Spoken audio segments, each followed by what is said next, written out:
Rafael Nadal has once again won the French Open. He has won 12, in fact. He has won so many that he is affectionately called the King of Clay. Not only but his Grand Slam tally is now at 18. What's interesting about that is it puts him just 2 behind Roger Federer, 20. The closest he had ever been to Federer before was 3 Grand Slams. Many would argue that he will eclipse Federer one day. This may be true, but would that necessarily mean he is the greatest of all time? I would argue no. Although on the surface it appears that Federer and Nadal are virtually equal, at least on Grand Slam titles. Beneath the surface there is more to it than that. Nadal has 18, 12 of them have come at the French Open. Without diminishing this peerless achievement, that accounts for 67% of Nadal's Grand Slam titles. This is important as if one looks at Federer's best tournament, Wimbledon, this accounts for just 40% of his Grand Slam titles. In other words, whilst Nadal is close on 18, his spread of titles show that he is superior on clay only.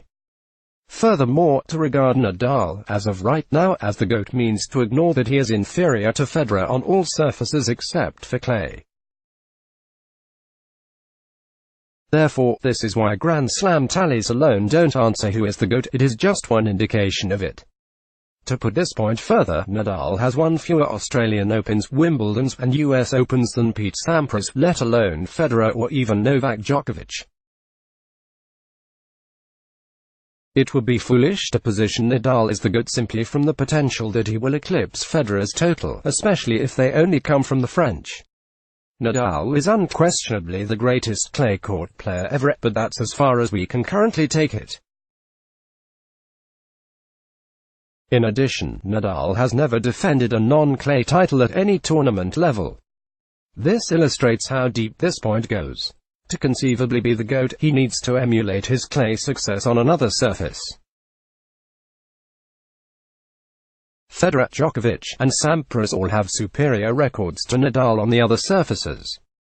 The Spaniard needs to rectify this to go from one of two the greatest, especially at Grand Slam level. So whilst he is the undisputed king of clay, he isn't king of tennis. That title remains with Federer, and Djokovic arguably has a greater claim to it than Nadal does. Main photo from Getty. Let's block ads. Why?